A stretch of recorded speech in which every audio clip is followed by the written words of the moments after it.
good news. My second self-administered COVID test came back negative. So I'll be leaving my cushy prison, which is very good because I'm running low on underwear and on workout gear. And if I don't get to go home soon and do laundry, things will get gross.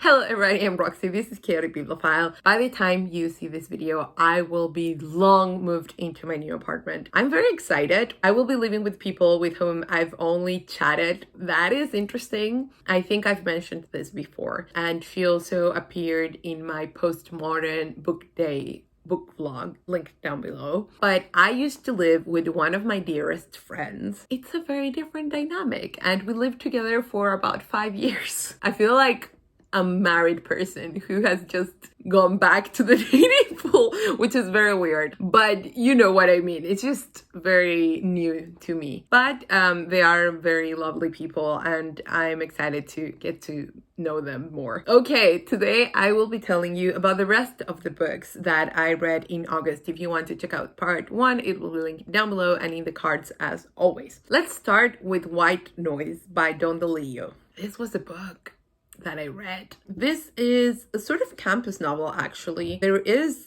a bit of classroom action, which I deeply enjoyed. It's about this professor that does Hitler studies at a liberal arts college, and he has a lot of anxieties and a wife and children from his previous marriage, children from this marriage, and I think the wife also has children from a previous marriage. Then there is a disaster and things go sour, but it's not like apocalyptic, but it's still a big disaster that occurs. I liked this. It's just such a weird experience.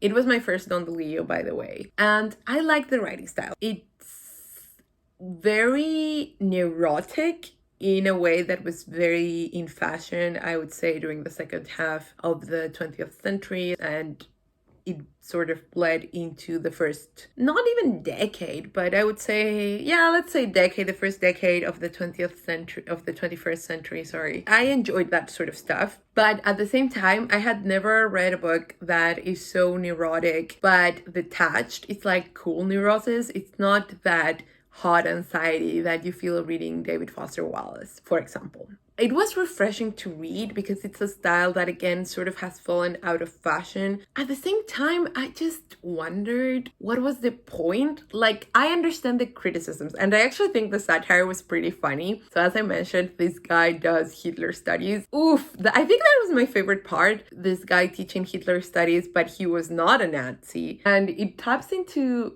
a real fascination people have with Hitler. Just the other day, I was seeing a new biography of Hitler hit all my favorite bookstores, and it's like, I understand the fascination because I personally like to read about con artists and psychopaths, so I can understand why people are fascinated with dictators. But at the same time, you see, it's very ridiculous that you are dedicating a course to understanding this person. And again, it's sort of that absurdity of college life and academic life. I think it is better explored in Possession by A.S. Byatt, but it's definitely funnier here in White Noise. I also think you have to suspend your disbelief quite a lot because everyone in this novel speaks the same way. And it's sort of that YA effect of, yeah, okay, one person can talk like that, but all teenagers are super pretentious and read a bunch of books and use a bunch of big words. Doubtful. And I think it's the same here. I might understand it when it's between the professors or having one teenager, but it's not only one. The wife also talks like that. Not very realistic, but it's fun. Also, it might be a commentary on how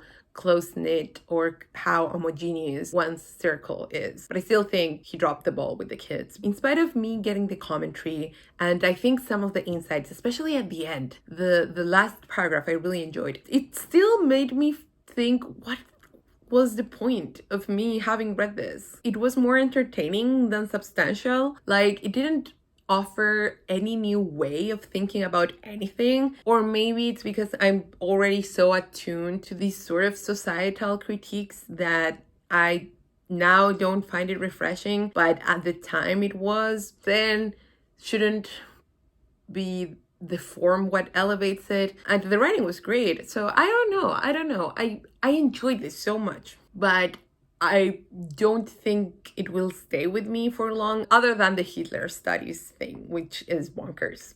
But it was so entertaining. There is a scene where he partners up with another professor who does Elvis studies, and they do a joint lecture on how both Elvis and Hitler were mama's boys. And it's funny, but at the same time, is it really that different from teaching Fitzgerald and Hemingway? Frenemies may be lovers. It's not, you see. So yeah, I get it. I get the satire there, and I thought it was hilarious. And I would read more of that. But I don't know if I would read Underworld, because that is a big novel, and I don't know if I can take a big novel of that. Let me know if you have any other recommendations for Don DeLillo. Then a book that is not translated to English called Días Festivos by Carolina Soto Riveros. It was published in 2020, and it's very short. It's a novella, actually. And I was so eager to get to this because it is about middle-aged woman who doesn't know how she found herself with a failed-ish career and kids and a husband that she loves, but the spark of the marriage is sort of dying out, and she wants to do something with her life and try to understand what has happened and how she can move forward. That sounds great. Except that the writing was very meh and it was very unfocused. It is a debut novel, so I was kind to it. I wrote a review for that in Spanish, so if you want to read it, I will link it down below and you can know more. But this is not one of those that I will be pushing into everybody's hands. I will say though that the dialogues were great, and there were also some paragraphs that were really well crafted. Yeah, I think it's a novel that needs more work. Then I read a play, The Judas Kiss by, oh wait, I missed another play. Okay, let's talk about The Judas Kiss and then we'll go back. By David Hare. This is not my first David Hare, but I forget what was the other play. Oh no, it's just I saw Skylight back in Santiago years and years ago. It was, of course, a Spanish translation, and I saw it with my mom. Mom was very bored. I really liked it, but it was a very low-key affair. And so was this Judas Kiss one. Last year, I read Moisés Kauffman's Gross Indecency, which is a work of staggering genius. I just love how that play was crafted from start to finish, using real life testimonies, but it never feels awkward. It was just so great. It was actually one of my favorite fiction books that I read last year, and you can find the link to that video down below. This one is a 2-act play. The first act is about Wilde after the first set of trials, the one for libel, and before the second trial, the one for gross indecency. He chose to not escape the country, which he probably should have done, but he didn't. And it's a scene with Robbie, his friend and former lover, and Bosie, his toxic Twinkie lover, who basically precipitated his downfall. It was fine. I don't know. So I think the first thing is that I don't buy the dialogues, which in a play is kind of the point. At times it felt too modern. The second act, it's when Bosie and Wilde are living in Naples. Is it Naples? Yeah, I think so. In Italy, in any case. And Robbie goes back to update Wilde about his wife and kids' whereabouts. And they have a fight. And then Bosie receives a letter from his mother telling him she's cutting him off because the one condition that both Wilde and Bosie had to continue being supported by their respective families was that they didn't see each other, and they violated that as soon as they were able to. Yeah, I liked what happens, but yeah, I don't know, it's a very long play. It's very one note. I enjoyed it as part of my Oscar Wilde collection, but I don't think there's anything extraordinary about it that would recommend it to people who are not fans of Wilde. So it was fine. I also read Cat on a Hot Tin Roof by Tennessee Williams, and oh my God, I understand, all right, that Tennessee Williams goes very melodramatic. And I am usually not a melodramatic person, but I love his language and I love his characters and I love how everything explodes. This is basically a family reunion and everything falls apart. At the heart of it, there is a relationship between one of the sons and a best friend. It's just fascinating, all the subtext and the undertones. And also, by the way, this had two different endings. One was the original one, and the other was the one that actually debuted in the New York theater, directed by Kazan. If you want to read both, plus some comments by the author on those changes and on his relationship with the play director, you can get the Penguin Modern Classics edition, which features all of that. So I read both endings, and honestly, I like Tennessee Williams better. But you know, there were some things that were further developed in the second ending, which was good. There were some things that were taken out, which was bad. I just like this. His dysfunctional characters are so fun to read about, but they're also so human and so good. And you can tell his life was continuously falling apart. It's just so raw and it's so good. And the way he manages through the dialogue, the action, and the silences, it's just amazing. By the way, he wrote really rich descriptions of the actions and the backgrounds and the scenery and all the details of the play. So if you are new at reading plays, I actually think Tennessee Williams is a great place to start. He makes it very easy to imagine everything. He gives you all the tools. The Heel of Bernadette by Colette Bryce, which is a poetry collection. Her selected poems was my favorite poetry collection and my favorite book of the year, shared really with My Tender Matador, but still, of last year. I return to her poems very often in that collection and I just love it. This is her debut collection, The Heel of Bernadette. It's so good. I can't really believe it's a debut collection. This is someone who is genuinely super talented. She has an ear for the rhythms. There are a lot of songs here, or like poems that are very folky and have that song structure. I hadn't read that much of that by her. I don't know if maybe because I didn't latch onto those in the selected poems or because they aren't there, but that was a surprise and a welcome one. But my favorites, of course, are the ones that are full of concrete imagery that sips into the emotion and to the psychological state of the people involved, whether you consider them characters or speakers or addressees. But I just love her poetry, so I'm definitely going to be reading more. I don't know if this year, but certainly next year. Speaking of Tennessee Williams, I have another Tennessee Williams book. And I actually have this book here because I read it while waiting to board my plane Santiago to Madrid, because that was my layover. But I already repacked all the books, so I just don't want to disturb the precarious Tetris situation I have going on. But yeah, this is by Mohamed Choukri, and it's Tennessee Williams in Tangier. This is, of course, translated from the Arabic, so I will credit the translators both in English and Spanish because I read it in Spanish. Basically, Mohamed Choukri hang out with Tennessee Williams a lot. These are his observations. I thought they were just fine. I didn't love them. I liked how he picked up on the cultural differences, and there is a third mutual friend that sort of provides interesting insight. That said, it wasn't anything mind-blowing, and he kept referring to William's toxic lover as his friend.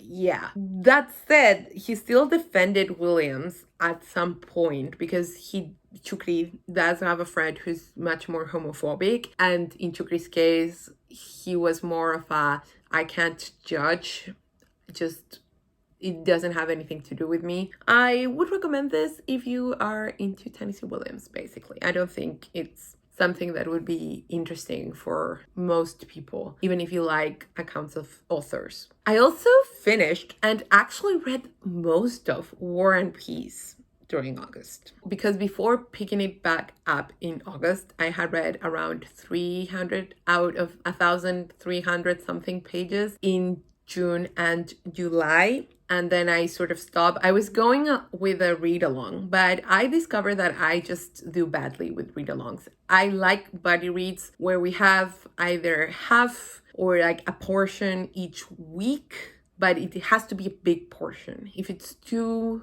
little, then I just don't manage. I like to divide books either in halves or like 4 parts, but it needs to be substantial. Otherwise, I just suck. I still had fun with the group. We all liked the peace sections much more than the war sections. In case you don't know, this book is about the Napoleonic Wars, and specifically the section that took place in Russia, but it's also about soldiers and women with whom they formed romantic attachments. It's both a family story and an epic country story. There are many characters, and some of them are more compelling than others. My favorite was Pierre, personally. At one point, he was a Freemason. It was just fantastic. I also liked the women. The women were very interesting. I just really like how Tolstoy describes them. Although on Modern Stars, Sarah Wheeler remarks how Tolstoy was actually a bit of a misogynist, more than a bit. He basically didn't like women as people. But in any case, the way he writes women is very interesting. It's like he taps into important nuance of their fears and attachments. And it's interesting, maybe because he idealizes men so much, he can't really achieve that level of complexity. I loved the philosophy all across it. Of course, when it comes to war, it's not really my thing, but it's still good and it's still entertaining to a degree. So although I kind of skipped over the actual on the battlefield sections, I still really enjoyed all other aspects. Oh, that said, there are 2 epilogues. You can totally not read the second epilogue because it kind of explains what you should have understood if you read the book correctly.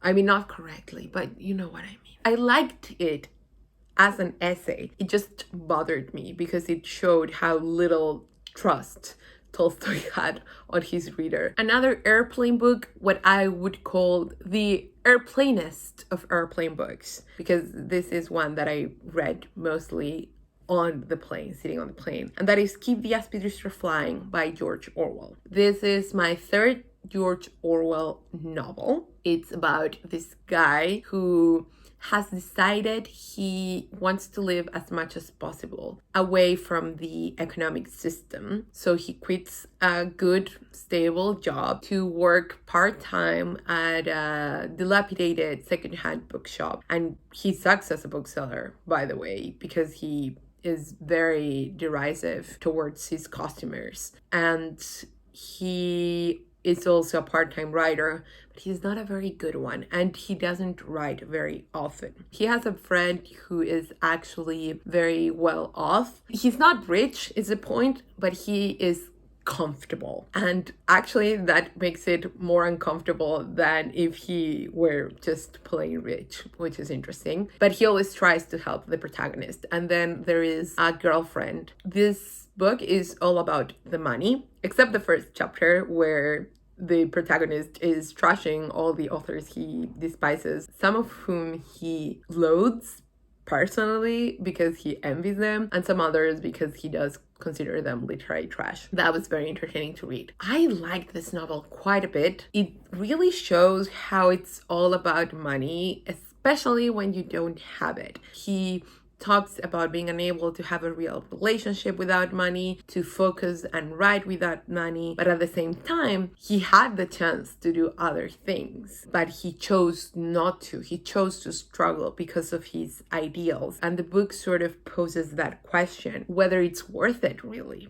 At the end, it provides a very interesting conclusion. I think it depends on how you read the tone that you realize or understand what Orwell is trying to tell you. But other than that, it's just fun. It's written very, very well. I just really enjoyed his writing, and so I am going to continue reading his stuff. Okay, 3 more to go and we are done. I want to review Star by Yukio Mishima. This was translated by Sam Bett. It is a short story, more than a novella. It's just so short. It's about this pretty boy celebrity actor who is very popular and is in a weird relationship with one of his assistants. And it's a meditation on celebrity culture. It's not objectively the best story ever written. That feeling might be related to the fact that I mostly read this while looking for my misplaced luggage that I wouldn't receive for 2 or 3 days. So maybe that